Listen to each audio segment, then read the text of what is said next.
2 years ago, Michigan voters approved an independent commission to redraw congressional districts. And now it's time for you to talk to them. They kicked off their first of their mandatory public forums today.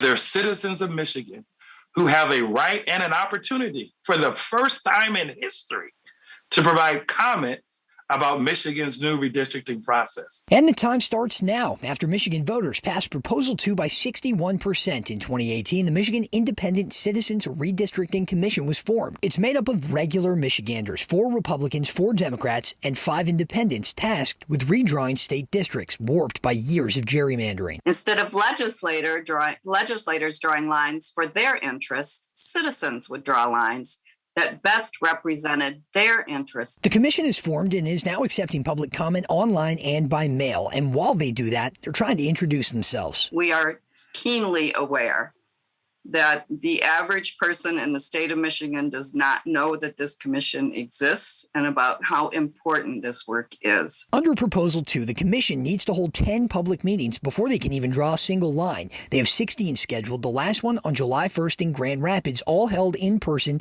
and also virtually on the state's website. Once they do get to drawing, the commission will use data from the recently conducted and still delayed census, expected sometime late this summer. The new districts have to have equal population, can't favor any one political party or candidate, and have to be geographically contiguous, a long way of saying that the districts have to be near each other. So we can't have Traverse City and Detroit connected unless there's a line drawing them together. Now is your chance to weigh in regardless of your political party. On their very first public meeting Monday, the commission welcomed representatives from the NAACP, Arab groups, the Women's League of Voters, and rural county commissioners. And the communities of interest for the first time are going to have a voice to prevent gerrymandering and to prevent the division of neighborhoods for partisan gain, which can harm communities.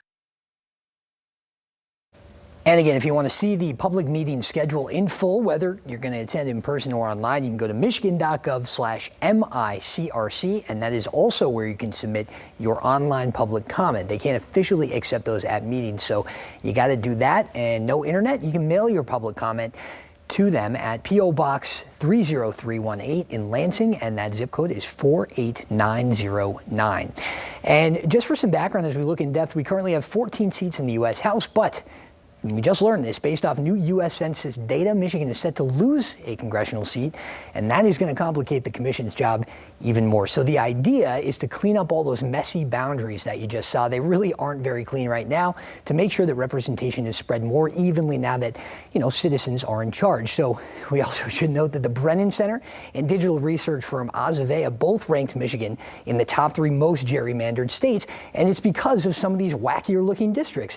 We can see that Grand Rapids, starting off where we are geographically, is kind of a wacky one. It extends from Greenville all the way down to Battle Creek.